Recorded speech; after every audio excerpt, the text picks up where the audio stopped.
Need help with a backstory. So I'm a new player starting my first ever campaign for D&D 5th edition, but I'm having trouble with his backstory. His name is Shnipple, a gnome barbarian that has no nipples. Shnipple the Nipples. He lost them at a young age when his uncle tore them off. What else can I do to flesh out Schnipple's origin? What recommendations do y'all have? I recommend starting over. Yeah. Please stop, for the love of all that's God. I mean, look, all I'm saying is, this was a thing in Ireland, so, 1,000 years ago. This was, okay, so to become High King in Ireland, you had to, essentially, it was like a big wrestling match, think of WWE, right? So you had to wrestle, because, of course, however, if you're not strong enough to win fights, obviously you don't deserve to be in charge. Yeah. If you're not physically strong and able, you still have that to this day in Northern Ireland, where you've got the Google Hardman mentality. Yeah. But what they would do is, so you could try and have a fight with the king, right? And if you lost, or if the king lost, your nipples would get cut off, because apparently what they believed was as a way of moving power across from each other. So whenever the king would be defeated in one of these fights, the winner would then have to suck his nipples. Apparently that would gain... What? Yeah, apparently it would be you would be gaining their strength or their knowledge. Sounds a bit homoerotic. It is homoerotic, but most tribal cultures tend to also be kind of homoerotic. Okay. But yeah, I think you could add that in, maybe. Add some weird Celtoid sort of vibe. Yeah, but he also main hands a boomerang. Well, that's not very Celtoid, is it? You know what it sounds like? It sounds like a PS1 game. I think you can make a solid sidekick in Crash Bandicoot or something like that. Yes. Making a little girl campaign. I'm thinking about making my party into little girls. I think it would be really interesting character dynamic exploring their lives as little girls. It's going to add a unique twist to the old murder hobo formula, because as a little girl, you have to rely more on your wits than you do in just bashing the enemy with a sword. I'm sick of traditional hack and bash adventures. I want a more intelligent campaign which challenges the wit of my players. It adds an element of helplessness and makes even minor enemies a more difficult threat to overcome. I'll probably get a lot of hate for this, but I think it might be worth trying. What do you guys think? Kill yourself. Exactly. Yeah, I don't know where he really wants to go with that. I can see this. The problem is, finally, he's going for actual 6-year-olds. Yeah. He's going for actual genuine little girls. I think if you want to make a weird anime over the top tank girl sort of thing, just make them all anime girls. Yeah. But I don't think No, this just sounds creepy. This does sound creepy. If you want it, ask Guardbros. I'm sure he'll instruct you very well on how to make a Sailor Moon setting compatible with 5th edition. Yes. I have a story where I became that guy because another player was that chick. Be me.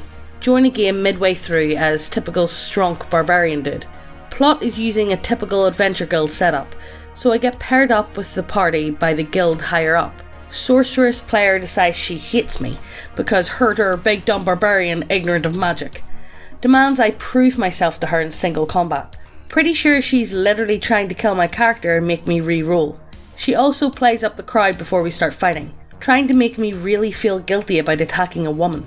No, you fucking started. You fucking started this fight. You challenged me, I'ma slap you upside the head.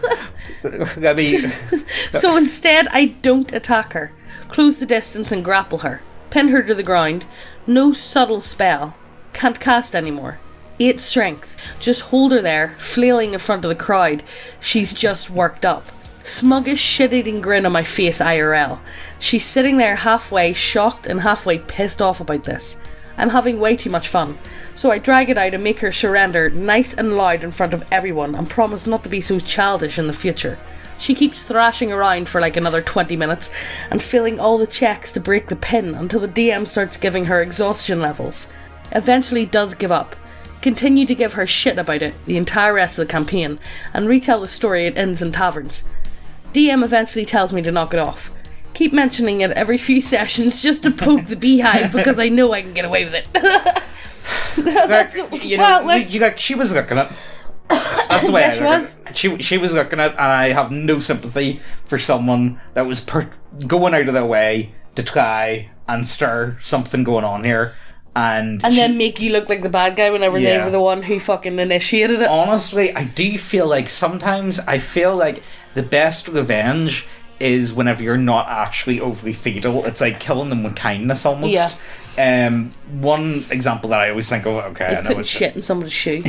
No, not that bad. Okay. One of the ones in somebody's shoe. One of the ones I like to think of. So this is, of course, historical. It's about the Romans. It's about Caesar. Whenever the whole Civil War thing was going on, he was known for his clemency, and the Romans, they saw that as worse than death. Because they expected whenever Caesar would capture them, whenever he would defeat them in battle, it's like, yeah, okay, you're sentenced to death. That was seen as the honourable thing to do. But instead, he would forgive them. Yeah. And that was seen as a feat almost worse than death in itself. It was seen as like, oh my god, this is... And now I'm in his debt. Now I owe him a life debt. Like their honour's been stripped. Yeah, it's like they... and so he's like keeping them almost hostage. But the thing was, he would also like let them go off, and of course then they would line up other new armies. Eventually, over time, the soldiers did get really tired of that shit, and sometimes they would just kill them, even though they ordered specifically not to. But Caesar couldn't really do much about it because they were just going off and lining up armies again and again and again. So that's your history lesson for the day. Welcome to my TED Talk. His name is Lord Calisigo, ancient lich with a magical focus on ice and death, currently randomly attacking towns which we promptly defend. He has spent the last 2 centuries not giving a fuck. No, seriously. Not one. Every interaction ends with him basically saying, "Bored now, slaughtering village." The last time we spoke with him, he ordered his armies to steal every 3rd lamppost in the kingdom. What? I love this. Just every 3rd. He piled them into a catapult and launched them for shits and giggles. A couple of people died stopping him, but otherwise it was just goddamn lampposts. Lampposts? I can't fucking speak. Fuck it. I think it's some kind of experiment with our patience, to see how long until we stop diplomacy. But it's had great moments. Ever see a paladin get locked in a tongue twister with an ancient lich? I have. It was glorious. Honestly, I really like it. So am I. I love the idea of a villain that's not truly a villain. He's more of like a Saturday morning cartoon. Yeah. And he just kind of likes to fuck with people. Yeah. It's kind of like Sheen the Sly, or who was the other ones that we've done? That, like, you know, that the skateboard and glitch one we did a while back as well. I love that idea. So, to date, we have thwarted the following plans of Lord Calisigo. Infesting a town with frogs that only ribbit Camptown ladies. Yeah. Oh, Camptown ladies. I get it. Yeah. And explode when stepped on. Turning the giant graveyard into the greatest undead dance festival this side of the Great River. Oh my god, I love this guy. He wanted to use what I can only describe as orc rave music. What the fuck's orc rave music? Blasting away in a town with enough force to leave a crater directly in the planet's core, then promptly renaming it Gaius Sphincter. Perfect. Training giant monitor lizards to form battle pyramids to leap over walls. Lost a rogue to that one. Eliminating the word irony from town's vocabulary via ancient ritual. Okay. Casting a spell that would turn every written book in the world into a copy of his autobiographical scroll titled How I Conquered Undeath, Created an Evil Kingdom, and made a puppy cry doing it. Creating lesser liches to abdicate undead rights and legalise public nudity. One town is still required by law to be nude. Have a bard working on that. Hiding an ancient artifact in a petrified rectum of its religious founder. Oh no. The clue we got? What an asinine religion. Various one-off quests that just make us regret forever DMing this guy. Honestly, this is perfect. This sounds so good. This is the perfect shitpost. The current quest? We have to find a way to extract an ancient magical essence to power an artifact of peace and prosperity for this town. Where is the essence? Well, when we last left off, Lord Calisigo told us he grinded the essence up into fine powder and released it back into the world in a few specific places. Wizard did some detect magic, and long story short, We're fairly certain that the essence was ingested by dragons, so we need to gather all the dragon shit to repair the artifact. That's so good. Why are you even trying to thwart half of these plans? Honestly, solid question. I think this guy sounds pretty fun to hang out with. He does. 2 reasons come to mind. 1. We're all crazy, dedicated role players. You give us a situation, we're going to play it straight like we were there. Story is the most important part of the game to us. But more importantly, 2. The little shit excels at getting you to hate him. Oh, this is hardcore hatred right fucking here. The frog one, you have no idea. They weren't toad-sized frogs. They were tree frogs. The small ones that stick to everything. Oh. We enter the damn town, watching as everyone is carefully taking one step at a time before they slam their doors closed and lock them. We hear sobbing coming from a few doors. Leader, I look around the town to see what's scaring everyone. DM, you see frogs. Little frogs just about everywhere. They're just hopping around, like a locust swarm, except froggier. Leader, alright guys, let's get to the tavern and find out what the deal is. DM, so you're moving out? Leader, yeah, why? DM, roll the d20. 18. DM, alright, you take 1 step. 1 step? Roll again. 12. Next thing we know, the cleric flies up a full dozen feet and lands in a puddle, rolling again. 7. The fucker flies up again as another frog explodes, rolling 2 more times before landing in the mud safe from the frogs. For reference, the tavern was about 1 block away. That's around 900 feet or so. It took us 3 fucking hours of rolling and taking frog damage to reach the tavern. We get inside, battered and broken, only to have the barkeep yell at us for opening the door. He rushes to close it, but too late. The ribbits have started. The DM had a soundtrack of Camptown ladies in fucking ribbits saved just for this. The frog line lasted 7 sessions in total, 4 of which included at least 1 instance of Viet frog scenarios that would drain us of half our health before we could continue. By the time we reached the enchanted cauldrons that made frogs, we declared Calisigo our nemesis. Honestly, that DM sounds so good. So good. So fucking good. I would love. But then 7 sessions of the frogs. That does sound. I don't know if I can handle that. No. I think it'd be like, right, guys, can we just cut this short? It does sound like it's a gag, and like I get it for like 1 session. Yeah, once I get the gag, but like it does seem like it's dragging on it. But all the rest of them sound great. I love this lich. So I love this lich. I think he makes for the perfect villain. So good. Hey guys, do you like models in your tabletop role-playing games? 'Cause we do too. Do you like having big bitty waifus on your table? 'Cause we do too. We got human biddies, we got lizard biddies, we got orc biddies, oni biddies, cat bussies. We've got everything you want at neckbeardia.co.uk. Check the links down below, it helps us out a lot. Sorry for interrupting the video, let's get on with the story. Old Pathfinder game. Friend's step-cousin is that guy, but he's definitely motivated. Likes dark and edgy themes. Every one of his characters is some wish-fulfilling garbage. Believes he is allowed to get away with whatever he wants, always saying his backstory justifies it. Entitled fuckbags who go out of their way to insult every NPC.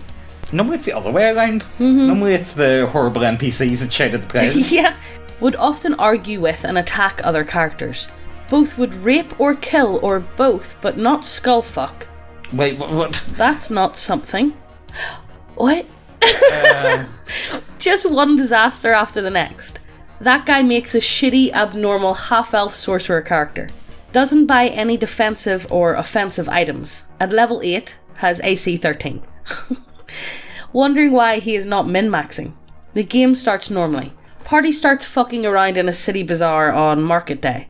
Half-orc starts to talk to characters, explains he was banished from his tribe. The party thinks this is the quest hook. The party explore the castle. Find a small secretariat cultivator sacrificing townspeople to a gentlemanly body-snatching TP monstrosity. What? They go down and out staircases and kill some orc cultists. Furries are, in my experiment with Cultivator Mastermind. What the fuck is that? I am getting so mind-fucked right now. Right, let's keep going. Find the Cultivator has managed to summon a powerful Daffodil. Epicenter Battle Axe Sequin. I don't know what the fuck I'm reading right now. Right. That guy has husbanded more from his own moves than anything the Cultivator Mastermind and his ministers do. This is exactly shit fucked to the wall. Did someone just start writing this and he said, you know what, I'm kind of bored, let me just mash my keyboard?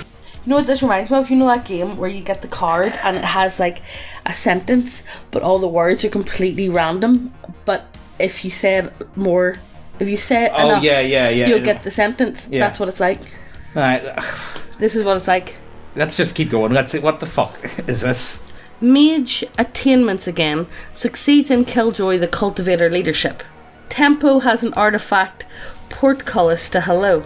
Is this like whenever you don't speak English? And this is what English sounds like to non-English speaker? This is what everybody who watches anime, whenever they speak Japanese, sounds like the actual Japanese people. Yeah. Chap will spill out from it to infect the restatement of the university. Sorceress wants to steal it and use it to congestion some devices. Show goes wrong. Continue creating portcullis to chap dimmer. Enable his spire to madness.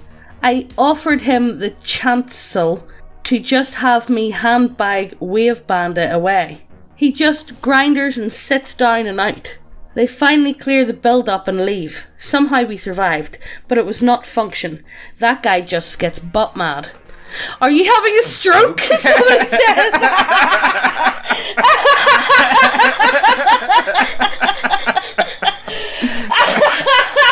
It sounds like you just... Somebody says, God damn, I almost spilled my whiskey. 10 out of 10 would wake my neighbours up again with madcap laughter. The fuck is this? Oh, for a moment I was worried my power level wasn't high enough to understand the post. At least you're not the only one. Oh my god. Players got through a dungeon faster than I expected. I want to stall a bit until I get a chance to both prepare new material and to let the booze I had been drinking filter out of my system. Create a travelling fair visiting the town that the PCs are basing out of. No real danger or adventure, but some random NPCs, rare deals being offered, some off-the-cuff descriptions of exotic entertainment, and the PCs go wandering around and playing games and whatnot. I'm not sure why I came up with it, but one of them goes by a tent with a sign saying, "Kill self, win prize." What? What? Okay, what prize is it? Let's see. One of the PCs actually goes for it, pays the man at the entrance, goes inside and finds a big red X on the floor, and a plinth in front of it with a button. He goes into the X, presses the button, and a spectral hand materializes and crushes his skull to a pulp before dropping a stuffed toy on top of his corpse. Player was a little mad, more flabbergasted than anything, and the ensuing investigation as to what the fuck kind of attraction this was took up the rest of the half hour before we had to go home last night. Did I do wrong? How should I continue from here? Honestly, I don't go for that kind of madcap insanity normally. Honestly, I feel like this will be a great one for an undercover cult summoning demons. Yeah. They need to... Think about a circus in general. Yeah, like carnies, stuff like that. Yeah, you could make that into like a cult type of thing. Because let's be serious, if you know anyone that's actually been in a circus, you find out they're all gone like actual cults. Yeah, they fucking are. They are cults.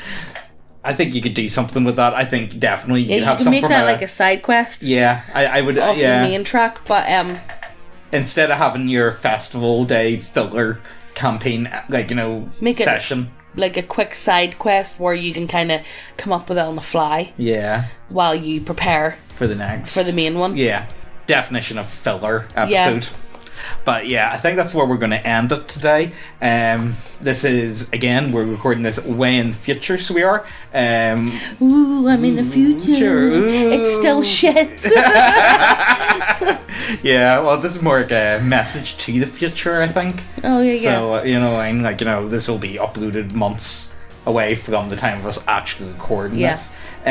We are currently working on a few one-shots. We're working on a few things. Just check out the website, because it really does help us out a lot. Yeah, and they might be up. We might have stuff that we're working on now that might be up for sale. I don't actually have no idea. I don't know the time. I don't know what's happening. We're kind of just hoping for the best. James just drops me into a chair and makes me record. I don't know what day it is,